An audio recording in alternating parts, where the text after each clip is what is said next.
Hello friends, पिछले 2 videos में हमने पढ़ा था नाउन और नाउन के कुछ रूल्स। अभी हम प्रीवियस ईयर क्वेश्चंस पढ़ेंगे। लेट्स सी कि ये जो रूल्स है उन्हें अप्लाई कहाँ करना है, ठीक है? Okay, so the first question is the Vaidyas have been living here for about a decade. इस सेंटेंस में आपको एरर स्पॉट करना है। The Vaidyas have been living here for about a decade. इस सेंटेंस में हम देख सकते हैं वैद्या एपोस्ट्रोफी एस है, वैद्या एपोस्ट्रोफी एस है, उसके बाद है हैव बीन लिविंग, तो ये तो प्लूरल वर्ब हुआ। अगर प्लूरल वर्ब है तो यहाँ पे क्या होना चाहिए, एपोस्ट्रोफी हट जाना चाहिए, क्योंकि ये किसी एक वैद्या की बात नहीं की जा रही है। वैद्या मतलब वैद्या वाले सरनेम के घर में सबकी बात की जा रही है, all the members of the वैद्या फैमिली की बात की जा रही है, ठीक है? तो this is the error. Now moving on to the next question, you are among those men who earned name and fame not by chance but by hard work. We will read this sentence again. You are among those men who earned name and fame not by chance but by hard work. यहाँ पे among those men लिखा हुआ है। तुम ऐसे इंसानों में से एक हो जिन्होंने अपना नाम कैसे कमाया है, हार्ड वर्क से। तो ये क्या हो सकता है? दोज मैन तो गलत लग रहा है, दोज के पहले तो मैन होना, दोज के बाद मैन होना चाहिए, राइट? क्योंकि आप ऐसे लोगों में से एक है जिन्होंने अपना नाम कैसे कमाया है, हार्ड वर्क से। ऐसे लोगों में से आप एक है। You are among those men, not man. Okay, now moving on to the next question. Now next question, I shall not go to party tonight since I have many works to complete before I give presentation tomorrow. Reading the question again, I shall not go to party tonight since I have many works to complete before I give presentation tomorrow. इसमें गलती मुझे इस part में नजर आ रही है। Works, काम को, एक तो काम क्या है, अनकाउंटेबल नाउन है, ओके? वर्क होगा। Uncountable noun is always singular, ठीक है? मतलब सिंगुलर सेंस में यूज करते हैं, मतलब एस डाल नहीं सकते, okay? So the thing is many तो और भी ऐड नहीं कर सकते, क्योंकि हम अनकाउंटेबल चीजों को ऐसे मेनी ऐसे अक्षरों से नहीं गिन सकते। ऐसे मेनी मतलब क्या, बहुत सारे काम नहीं, बहुत सारा काम। मतलब एक्चुअली हिंदी से भी ज्यादा आप ये सोचिए, मच वर्क, काफी काम, मेनी तो गिन सकते हैं, लेकिन मच को हम गिन नहीं सकते। It's an amount which we can't count, okay? So many मतलब जैसे many books, many tables, many pens. हम मेनी को हमेशा काउंटेबल नाउन्स के पहले लगाते हैं, अनकाउंटेबल के पहले हम मच लगाते हैं, okay? So moving on to the next question, even after the enactment of several acts and provisions, we can see 5 years old boys working in hazardous factories. Reading the question again, even after the enactment of several acts and provisions, we can see 5 years old boys working in hazardous factories. See this, 5 years. हमने previous video में क्या पढ़ा था? Numeral adjective आता है किसी noun के पहले, किसी नाउन के पहले, तो नाउन में एस नहीं होता है। So this is wrong. अभी अगर हम पढ़े तो even after the enactment of several acts and provisions we can see 5-year-old boys working in hazardous factories. Is it right? Yes. Next question, the fan's blade has broken and we must buy a new fan before disposing it. Let us read the question again. The fan's blade has broken and we must buy a new fan before disposing it. Fan's blade तो हम नहीं बोलते हैं। मैंने previous video में इसी चीज का एग्जाम्पल दिया था, ठीक है? हमने क्या लिखा था? Blade of the fan.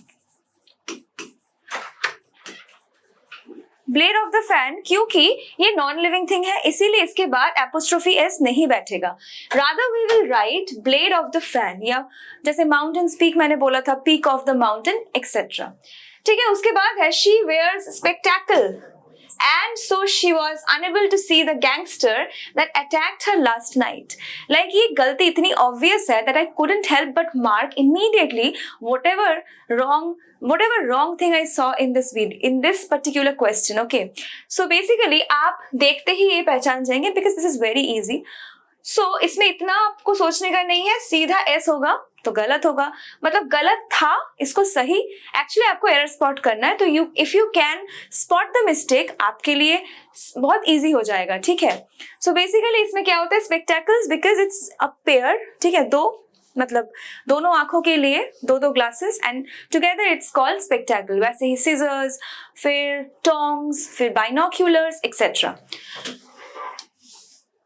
6. Next slide. We can see all the furnitures have been sold for a song as we were in a hurry to leave the town. Let us read the sentence again. All the furnitures have been sold for a song as we were in a hurry to leave the town. क्या हम furniture के बाद S लगाते हैं? नहीं लगाते हैं, क्योंकि कुछ शब्द है वोकैबुलरी में, कुछ शब्द है जिनको हम कभी भी एस यूज नहीं कर सकते. उनमें से फर्नीचर आता है. ये नाउन ऐसा नाउन है जो एक में ही बहुत सारे चीजों को डिनोट कर रहा है, ठीक है. लेकिन अगर हम प्लूरल बनाए, हमने ये भी पढ़ा था सब रूल, ठीक है, कि अगर हम फर्नीचर बहुत सारा दिखाना चाहे, फर्नीचर मतलब क्या, टेबल, चेयर. फर्नीचर मतलब basically all items of would, made of would. जैसे कि हम टेबल बना सकते हैं, टेबल को दे सकते हैं, चेयर को दे सकते हैं, सोफा को दे सकते हैं, सब मिलके फर्नीचर बनता है. It's not a particular piece of thing, okay, it's a lot many things. एक कलेक्शन टाइप का होता है. So basically collection of basically things made of wood. So अभी अगर हम बहुत सारे फर्नीचर्स की बात कर रहे हैं, ठीक है, अब इसको प्लूरल बनाने के लिए हम क्या कर सकते हैं, कभी कभी होता है ना कि हमको बहुत सारे चीजों को डिनोट करना होता है, तो एस तो नहीं लगा पाएंगे क्योंकि गलत हो जाएगा. इसमें एक सब रूल हमने ये पढ़ा था, all the pieces of furniture have been sold for a song as we were in a hurry to leave the town. So इसमें हम बेसिकली यही करते हैं कि जब हमको इसका प्लूरल सेंस बताना होता है, we add all pieces of या a piece of if it's singular, ठीक है. तो उसके बाद नेक्स्ट क्वेश्चन देखते हैं. The angry mob attacked the police officers when they came to raise the illegal construction. Let me read the sentence again. The angry mob attacked the police officers when they came to raise the illegal construction. Mob का मतलब पता है क्या है, एक crowd जो कि बहुत गुस्से में है, ठीक है. तो एंग्री वर्ड यहाँ पे it's not needed. So basically mob अकेले में एंग्री क्राउड का सेंस दे रहा है, तो why are we adding extra words? So basically this part is wrong. Now moving on to the next part, next question. Yes, so this is, they left their luggages at home by mistake and went to the railway station. Let me read the sentence again. They left their luggages at home by mistake and went to the railway station. So luggage is that noun जिसके साथ हम yes use नहीं करते हैं, ठीक है, just like furniture. So what we will write rather, they left their luggage at home by mistake and went to the railway station. So basically हम s को हटा देंगे. अब their luggage is okay because luggage मतलब बहुत सारा सामान, ठीक है. So basically it's a plural, it's a singular noun but giving a plural sense, okay. Now the next question is, the car could not ascend the steep hill because it was in the wrong gears. Let's read it again. The car could not ascend the steep hill because it was in the wrong gears. हम gears add नहीं करते हैं, gear लिखते हैं, ठीक है. So this is wrong. Okay? इसमें ज्यादा मैं नहीं समझा रही हूँ क्योंकि आपको ऑलरेडी ये नियम पता है. So just quickly बाकी क्वेश्चंस देख लेते हैं.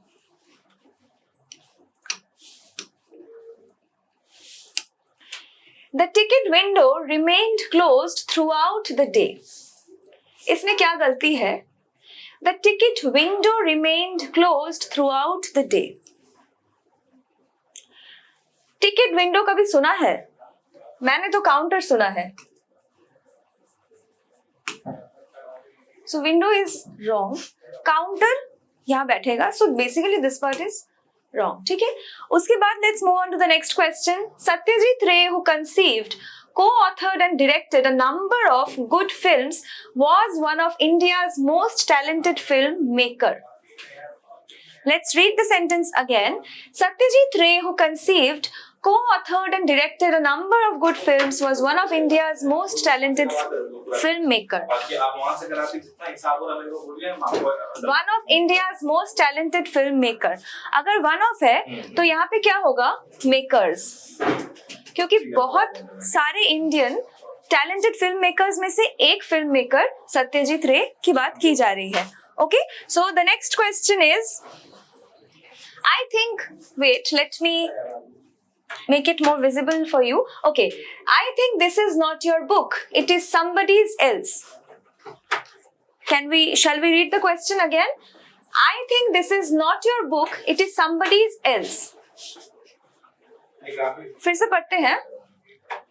अभी अगर मैं इसको देखूं तो इसमें क्या गलती है, धीरे धीरे देखते हैं, ठीक है, because this is a new type of a sentence, okay, जिसके बारे में मैंने अभी तक आपको बताया नहीं है। This is to test your knowledge, और वैसे भी प्रीवियस ईयर्स में ऐसे क्वेश्चंस आते हैं। I think this is not your book, इसमें तो कोई गलती नहीं है, मुझे लगता है ये तुम्हारा बुक नहीं है, ठीक है, इट इज समबडीज एल्स, ये किसी और का है। तो यहाँ पे मुझे एक बात बताइए, इट इज समबडीज एल्स अगर मैं बोल रही हूं तो इसमें क्या गलती है? क्या ये ऐसा होगा? इट इज समबडी एल्सेस, ये किसी और का है। अगर सिर्फ समबडी, यहाँ पे समबडी के बाद एल्स है तो एल्स के बाद एपोस्ट्रोफी लगेगा, ये किसी और का है, ठीक है, किसी और का है। So this is right.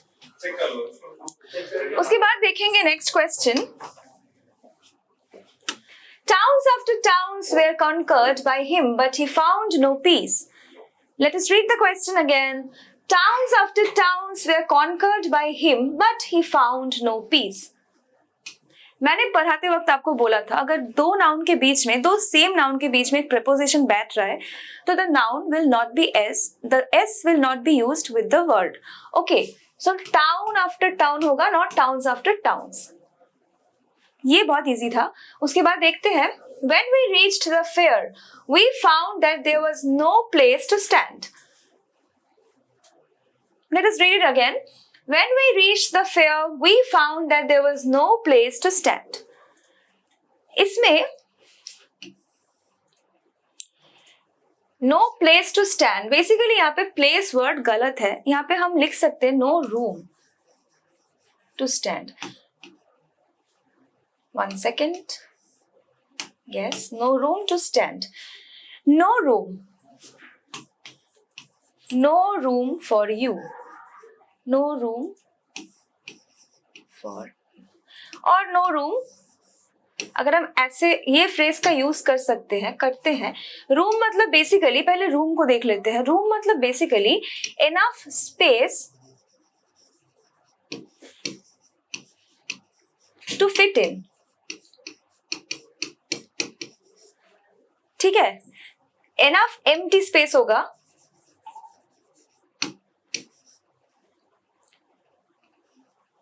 जितनी खाली जगह आपको फिट होने के लिए चाहिए, इस वर्ड का मतलब यही है। सो बेसिकली ये वर्ड यहाँ आ सकता है, ठीक है, एकदम अच्छे से बैठ सकता है।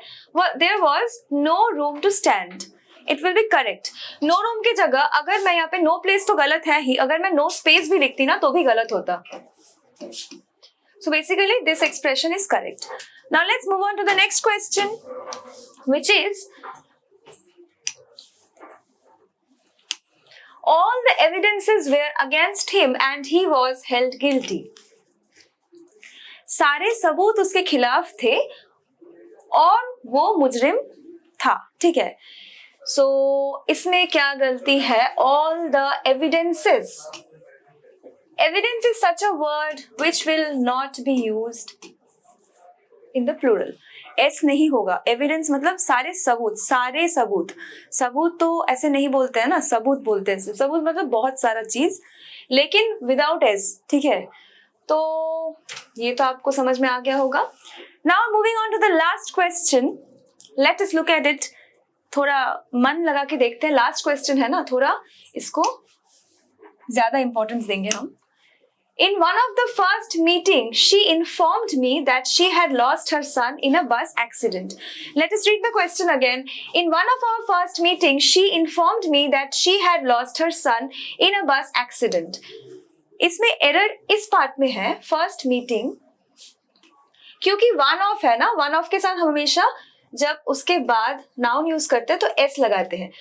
In one of our first meetings, she informed me that she had lost her son in a bus accident. अभी ये सेंटेंस सही लग रहा है, ठीक है।